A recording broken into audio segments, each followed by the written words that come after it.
Well, hello everyone. A very exciting year. It's the end of the 50th anniversary of the original Pagan Federation, and of course over 30 years for Scottish PF. So we're in a very good time. And of course the Pagan Federation is in a particularly strong position at the moment. We are the go-to body in our various jurisdictions for press and government bodies. We've been the official, in England and Wales, the official Home Office prison ministry since 1991, and I'll tell you how we got there in the course of this. PF Scotland has had legally binding marriages for many years, like Church of England and RC ministers. We are the official hospital chaplains for pagans. We are full members of Scottish Interfaith Council and the Interfaith Network. We are active in local interfaith groups, multi-faith celebrations, and so on and so on and so on. It goes on and on and on. And the original founders of the Pagan Federation at the end of the 60s, beginning of the 70s, would be utterly amazed at our high profile and influence. But this, in fact, is exactly what they wanted. So, but before we pat ourselves too much on the back, let's look at the tortuous tale of how this came about. Now, working with slightly unfamiliar video, here we are. Yeah, there's our founder. I'm sorry about the stuff on the back of this, but anyway, we don't know how better to do the tech. So John Score was the person who had the idea for a campaigning organization for, at the time, witches. This was at the time of the Murray thesis, which thought that witches were the surviving priesthood of the pre-Christian pagan religion. So this is what was genuinely thought by many people at the time. So this witchcraft organization, a semi-secret priesthood, secret because of persecution, really should come out of the closet and become more a higher profile organization. But John Score himself, whom I knew until his death in 1979, John was an absolutely fascinating person. As you see, handsome in youth, he spent his war years in the RAF, retired as flight lieutenant, and in fact, he, as a communications expert, he was in fact in charge of the telecommunications for the 1948 London Olympics, which not many people know. So he was well established in the establishment. He lived in Poole in Hampshire at the time. He was chairman of the local Ratepayers Association, but he was also, like many RAF men, open to the psychic world. He'd been a psychic, he'd had psychic experiences since childhood. And as I say, like many RAF people, he was interested in ESP, psychic communications, afterlife communications, and so on. He also was a seasoned campaigner, a man of great principle, and unusually for such a well-established person, he was in favor of natural medicine, an ecological outlook rather than exploitation of the earth. He was a keen vegetarian, and an anti-fluoride campaigner. So he was used to campaigning. So all of this gave him the background, the confidence to take on the establishment and the original outlook and the energy and experience to know how to do that.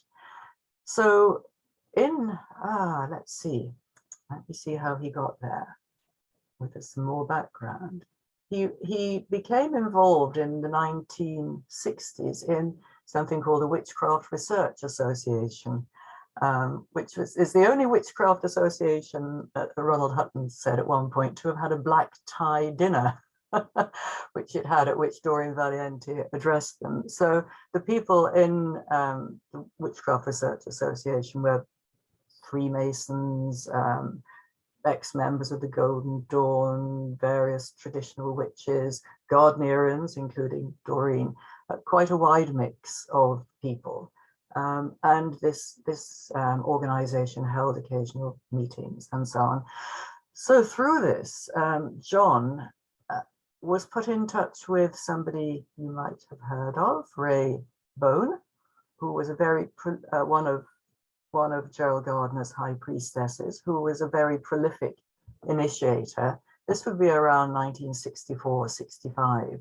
And she put him in touch, in fact, with Madge Worthington, who we'll come to later, who eventually initiated John and his wife, Jean. So John and Jean started their own coven in Poole in about 1967. Right. And about that time, he was already thinking, we have to get together, we have to have general solidarity, we have to talk to one another, we have to talk to the outside world. And so he founded this magazine, The WICCAN. Here it is, a rather grotty remaining first copy. It says, "We emerge. We stand for the mother principle, a practical program of emancipation for women." So he'd reached out to the women's liberation movement as well. Now this was fine, and I think the original mailing list, which I have, was about 8 people, so it was not an enormous organization. However, some of the associated covens and other groups were soon infiltrated, and the next thing that happened was this, an exposure in the News of the World. This was actually, ironically, in bulk, 1968. Madge, there's Madge, as some of you will never have seen her. She must have been, I guess, in her early 50s then, being exposed by the News of the World, and her lovely house in Chiswick overlooking the River Thames exposed. So John and a few people decided after this exposure, it should never happen again, and this impelled him to set up what was originally called the Pagan Front, which became the Pagan Federation. I mean, exposure as a witch in those days was just not a laughing matter. I mean, it might not be a laughing matter nowadays, but John and his wife Jean in the end had to move. He couldn't be chairman of the Ratepayers Association. He was generally shunned. Madge, living in Chiswick, had bricks through the window. Local shopkeepers refused to serve her. It's the whole thing. The whole idea is, well, as you see from the headline, this was the News of the World. The Black Mass was, of course, associated with witchcraft. So anyway, John fulminated about this, as I say, a seasoned campaigner, and he got in touch with Doreen Valiente, here she is in later life, who had already published in 1962, Where Witchcraft Lives, a survey from an observer's point of view, as her mother was still alive at the time, she said, of witchcraft, practical witchcraft, hedge witchcraft, if you like, on the South Downs near Brighton, where she lived. But of course, she had been instrumental in setting up Gardner's original coven, taking over from Dafoe as the high priestess and writing much of the liturgy. Now, Doreen also was a very down-to-earth person with a very broad occult esoteric background. She'd been involved in a lot of things, rather as Gerald Gardner had. And so between the two of them, they cooked up the idea of, first of all, a Witches' Defence League, and then it became more broadly named the Pagan Front. And Doreen was particularly good at sort of writing, at dealing with the press, thinking on her feet, taking part in interviews, whereas John was very good at writing stiff letters to the press and official bodies. All that military background made it very easy for him to interact with these people. So here's a response from the General Register Office. Replying to your letter, Mr. Score, about the registration of the Pagan Front as a religion. As far as I'm aware, writes this bureaucrat, there's no provision for the registration of a religion. In this country, people are free to practice whatever form of religious worship they may see fit to adopt. And that is still the case. So that was that. So that was John doing his thing with the bureaucracy. 1970, I'll come back to how that came about. And here is a follow-on from Doreen's initiative. She said, when this Pagan Front gets set up, we ought to have an open ritual, a ceremony, an inauguration ceremony. And we must do it like the Druids do at Stonehenge. We must make it public because we are going public. And we will have members of the public attending so they can see what we do. So either she or John Score got in touch with the British Tourist Authority, which existed in those days. And look again, you see, here they reply, once again, 1970, in a very accommodating way. I'd be glad to find time to discuss your suggestion with you. And perhaps you could telephone to make a firm appointment. However, I think John and Doreen decided they'd bitten off more than they could chew, because the extant letters show each of them thinking up what, to my mind, looked like rather feeble excuses as to why neither of them could do this. So there may be some background to this, but anyway, they didn't go ahead with the BTA. The BTA did seem willing, so there you are. However, the Pagan Front was set up, as people know, and had its official first meeting on May Day 1971, with a ceremony written and presided over by Doreen. And Doreen later wrote, very soon after, wrote a ritual, an attunement ritual for Pagan Front members, sit and meditate, concentrate on life, light, and love, commune with other members of the Pagan Front, beam this out to the world, and then when closing, draw the Ankh. The Ankh cross was taken as the symbol of the Pagan Front in those days. John was very aware of earlier incarnations in ancient Egypt, and of course Egypt, Egyptian patterns shaped a lot of the ceremonies of Western esotericism through the 19th and 20th centuries.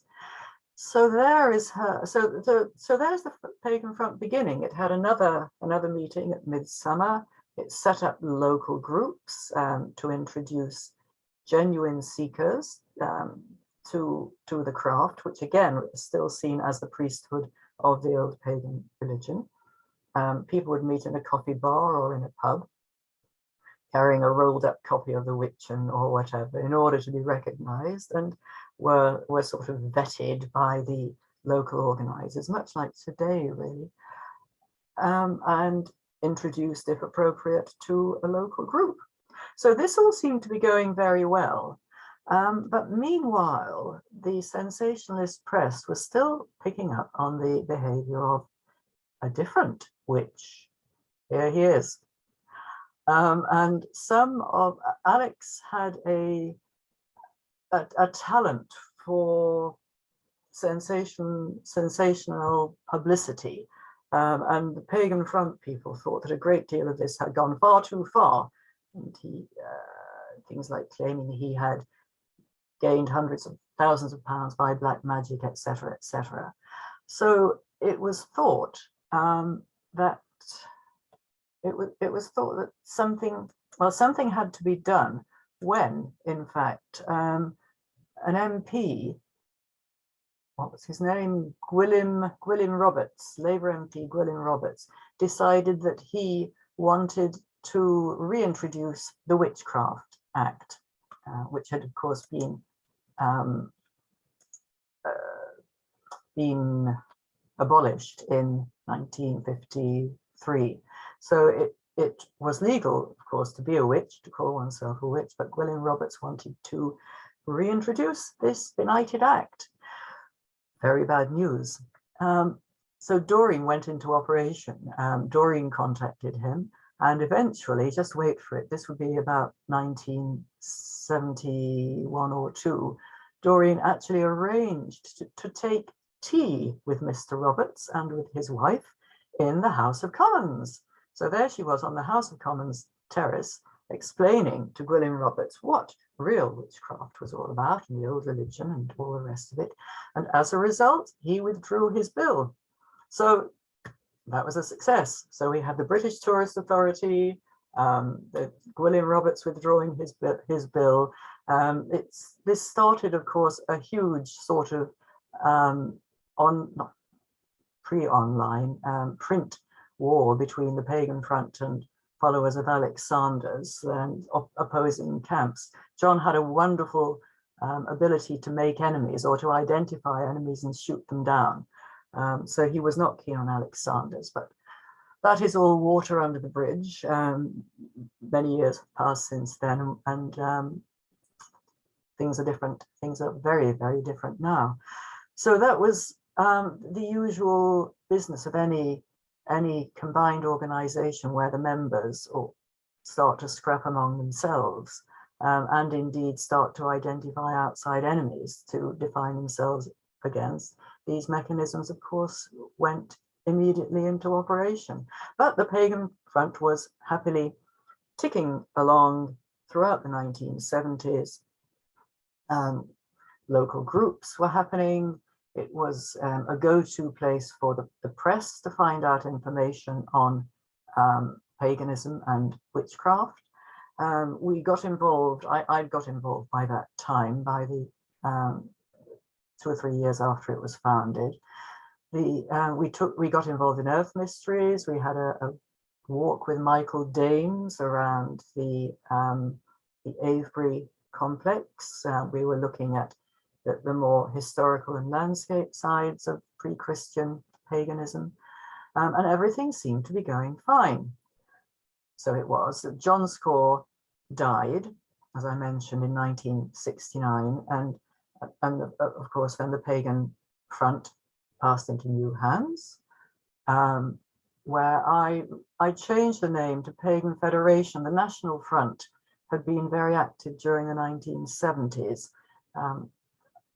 and again talking about basic British traditions of the more political sort. So I thought it was better to distance the Pagan Federation from any accidental association with that. It became Federation, not Front. However, everything was doing well. I expanded the Federation beyond Wicca to include Druidry and the Northern tradition, which at that time we saw as the 3 main branches of surviving or revived paganism in Europe. Well, in these isles, but in Europe. So members of those traditions were absolutely welcome to join. And again, things seemed to be going well. And then something else happened. Stonehenge, an unofficial rock festival, free festival, had been set up near Stonehenge, and went to the stones on Midsummer's morning, to see the sunrise and celebrate the solstice. This was an informal sort of hippie type of paganism, not organized paganism at all. But having done this for 10 years, they would actually, within a couple of years, have had the right of usage to continue doing this. They would have acquired a legal right of some kind of usage under English common law. And so English Heritage, which owned and administered the site, wanted to put a stop to this, sent the police in.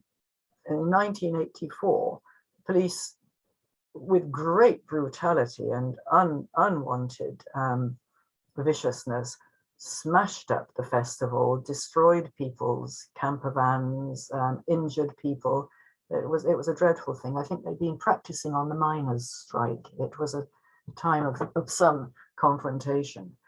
And this caused such outrage in the press that English heritage had to come to terms. Well, yes, come to terms with also with other people. The Pagan Federation saw this, and we noticed, of course, that long before the festival, since at least 1905, the Druids had been celebrating at Stonehenge, and indeed continued to do so, festival or no festival.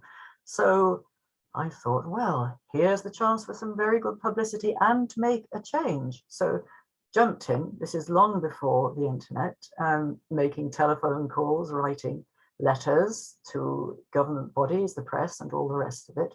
And we either arranged or certainly got invited to the consultation meetings between English Heritage, owner of the site, and various interested groups. So the Druid Order, there they are, were invited. Some people, oops, primitive technology. Some people, go away. Some people representing the Stonehenge Free Festival, Pagan Federation, and I don't know who else. So there we were. And that was absolutely fascinating. There were several meetings with this group. There was an open meeting in Salisbury, I remember, after which I met my first and last ghost in the haunted pub, the Little Rose, which was rather fun. And let me see, things continued, in fact, in quite a satisfactory way. In the end, English Heritage arranged to allow restricted access to the stones for selected groups at the seasonal festivals.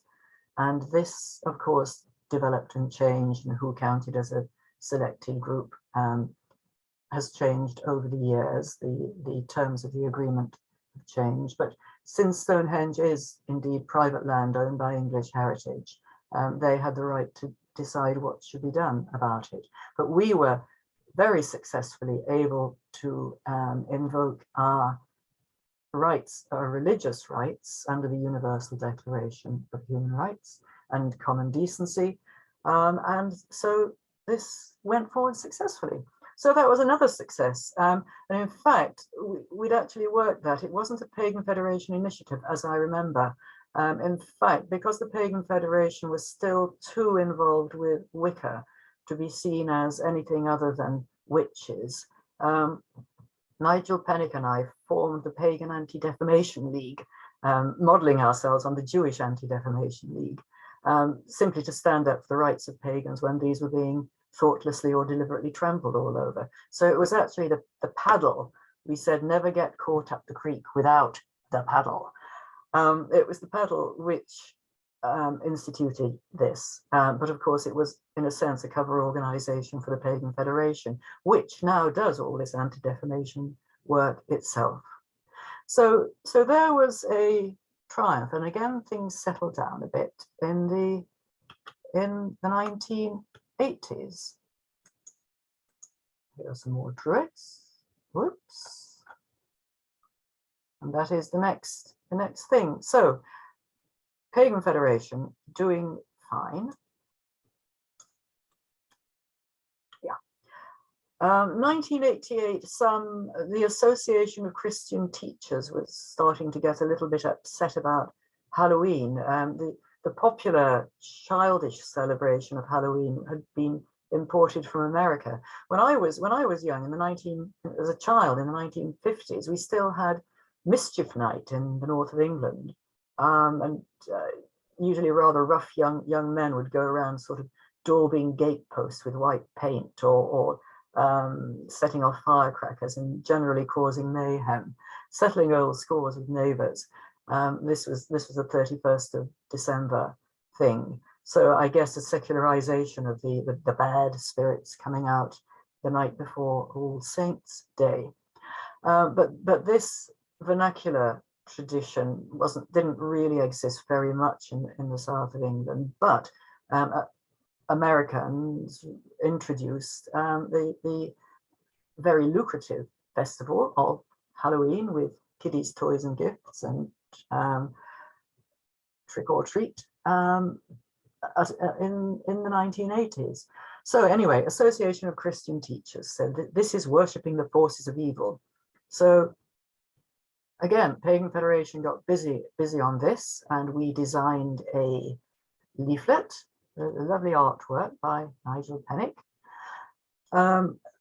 explaining how Halloween is the remains of the Celtic festival of Samhain and was the consultation of the spirits for the coming year, and all the stuff that has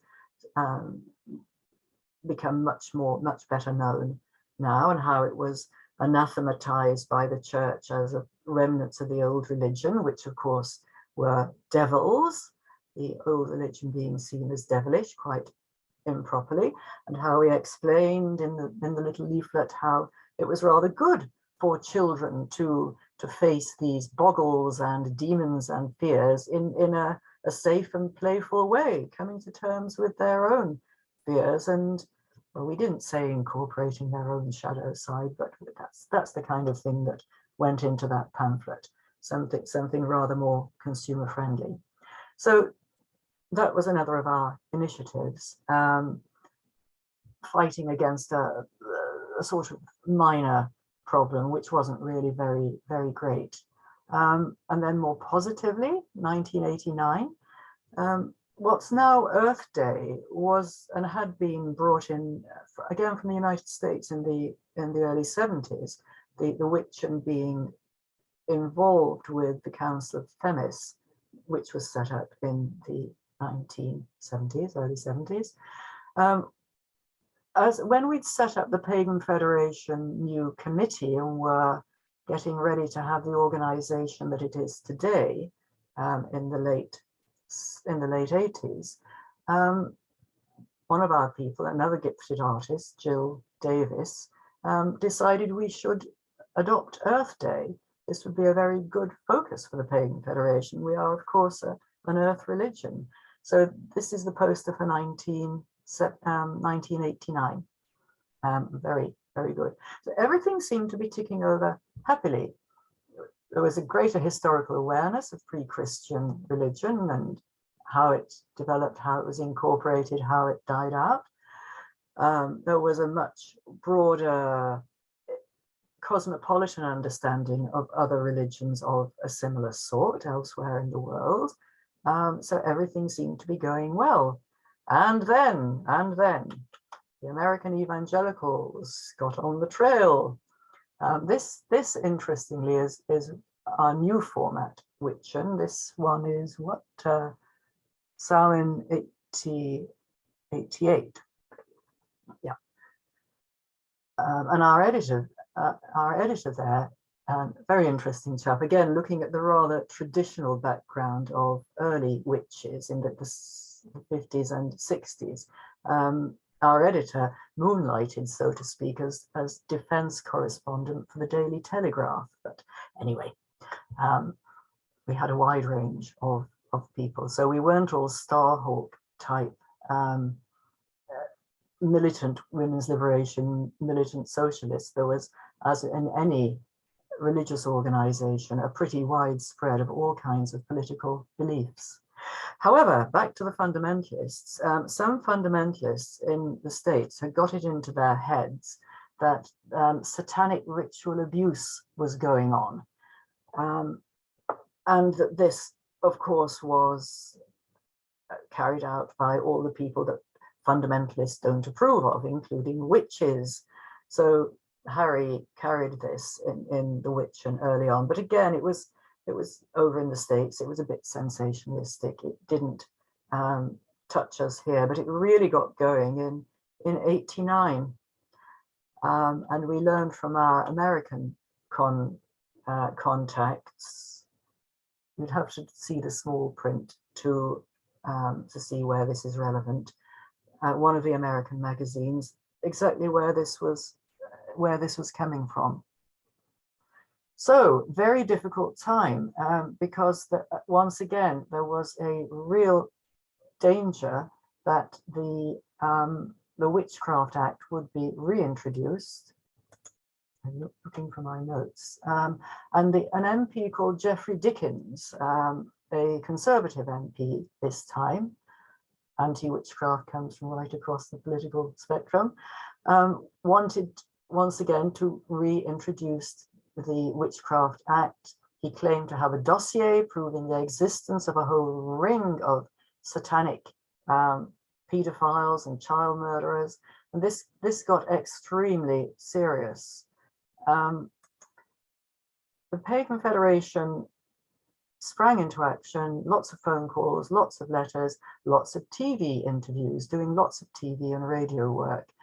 We liaised with Chris Bray, the Sorcerer's Apprentice in Leeds as well, who again was extremely good at doing this kind of thing. And we indeed managed to challenge this. The main organization behind the scare was the Reach Out Trust, a Christian evangelical organization.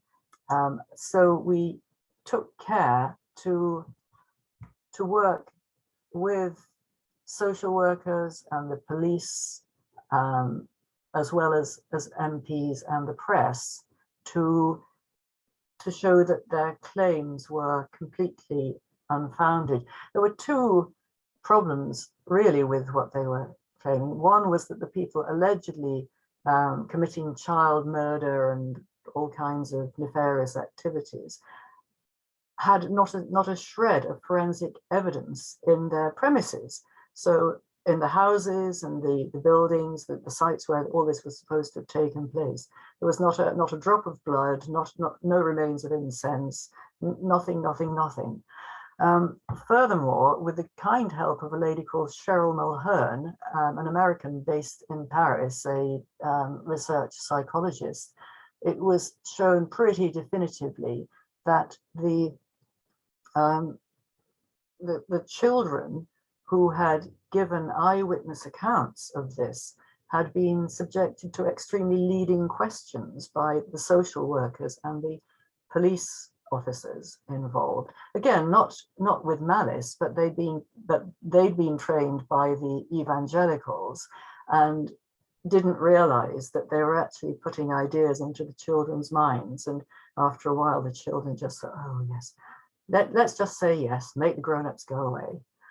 So these two things show that there was basically nothing happening. However, it took a very long time after my time at the Pagan Fed, in fact, to overturn this.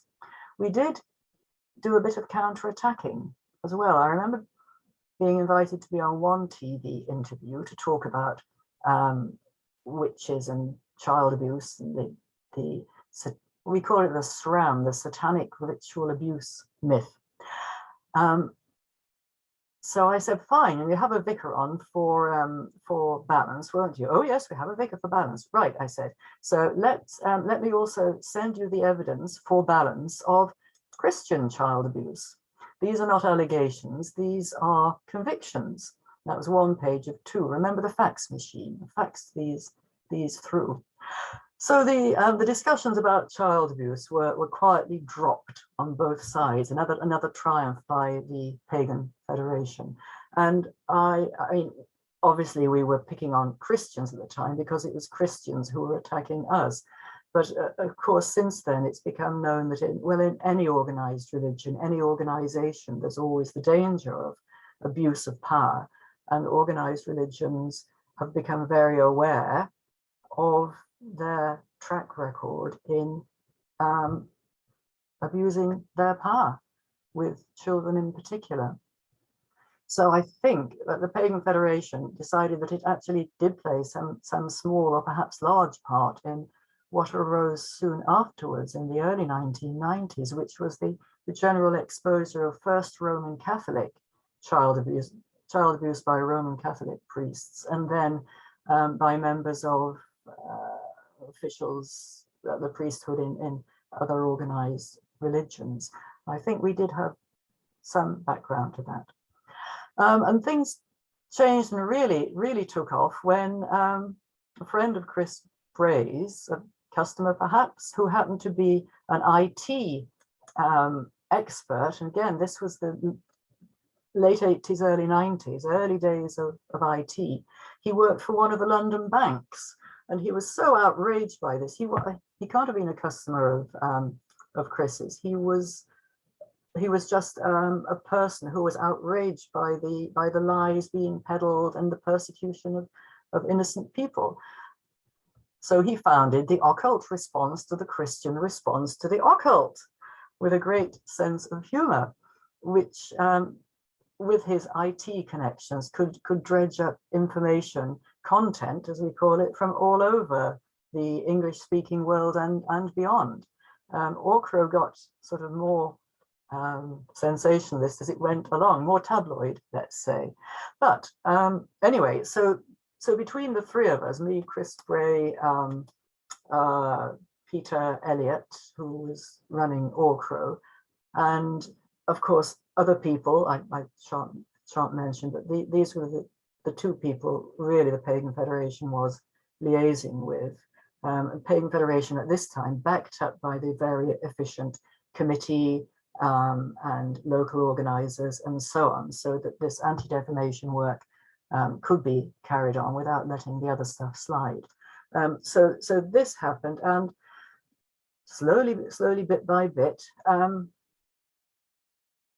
the tide began to turn, but it really wasn't turning until the Orkney case.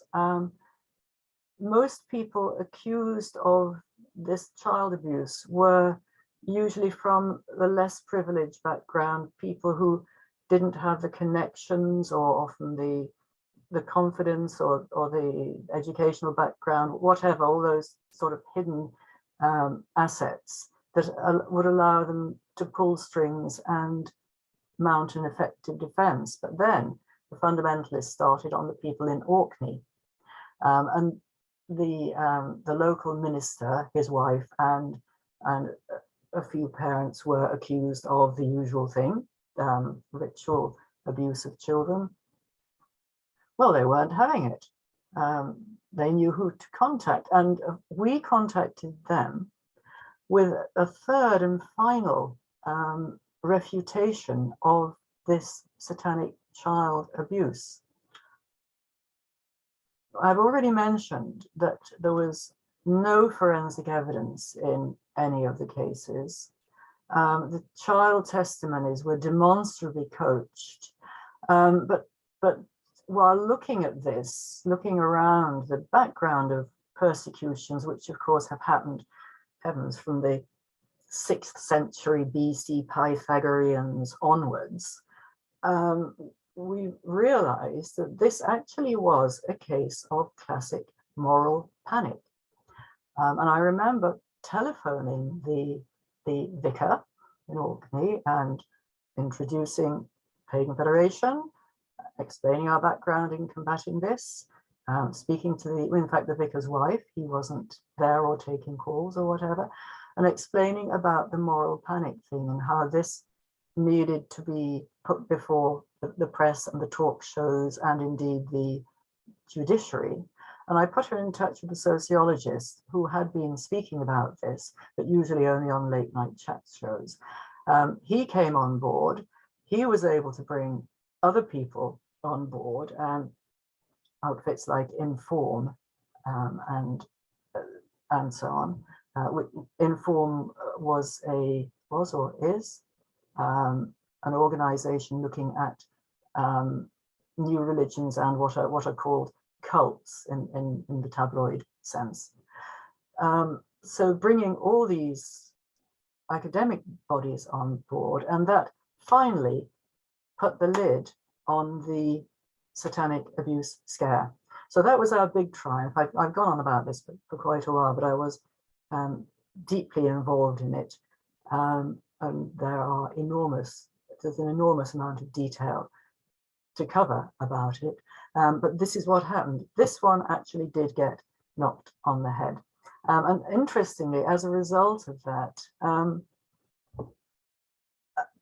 as a result of the extreme, what would you say, the huge amount of publicity which paganism, Wicca, and other esoteric practices received as part of that, in a sense, we suddenly had changed in the public mind, in the tabloid mind, from being dangerous perverts who were a danger to society, remember bricks through windows and all that, into being rather quaint British eccentrics who just show the tremendous social richness of our idiosyncratic eccentric society. So we turn from sinister to sort of semi-comical, but I'd rather be semi-comical than genuinely sinister if exposed. And since then, things have been going on much better. So where are we? Looks at her notes.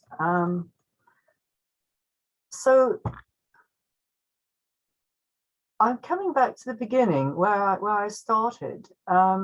We are, as a result of all this, oh yes, and the Home Office prison visitor thing, again, early 1990s, there were a lot of protests against the destruction of natural sites, usually for building roads.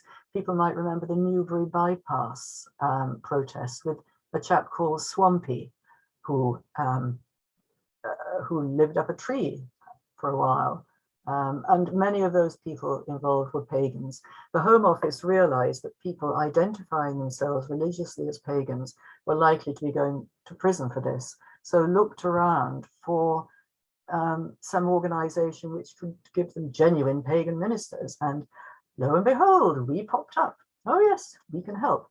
So then, of course, this again is early 90s. We spread this into hospital ministry. I remember going in 1995 to the opening of my local hospital trust with all the other religious ministers, hospital visitors, and the chief executive coming along and saying, "Ah, yes, you're the pagan. Do you realize, unless we invited you, we would not have got Home Office funding?"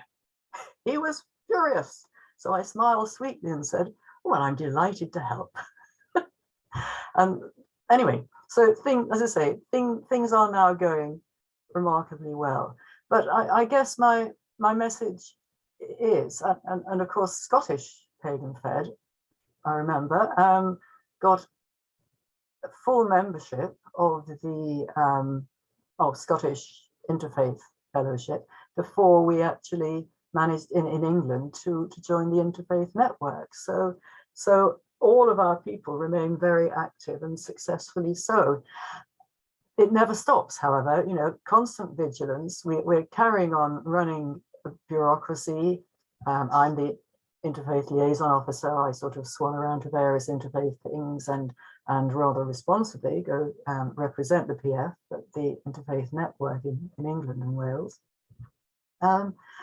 And all this bureaucracy we have, the organization, the support for pagans, and again, there are lots of tales to tell about actually providing evidence for court cases for pagans, for example, carrying ritual knives under the existing exemption, but they have the police often have to be reminded that paganism is a genuine religion.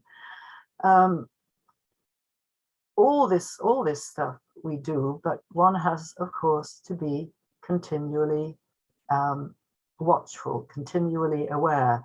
I'm reminded of the Pagan Anti-Defamation League, now defunct, associated, incorporated into the Pagan Federation, but modeled on the Jewish Anti-Defamation League. Some non-standard religions do tend to attract persecution when there's a desire to persecute someone.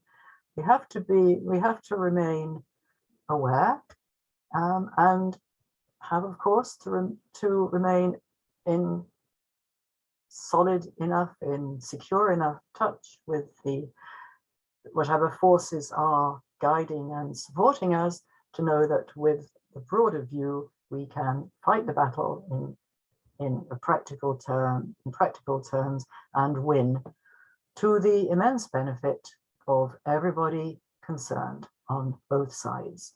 So thank you for inviting me to this. I'm delighted to see our pagan federations flourishing as they are, and I'm looking forward to this going on for another, what is it, 70 odd years. So thank you. Goodbye.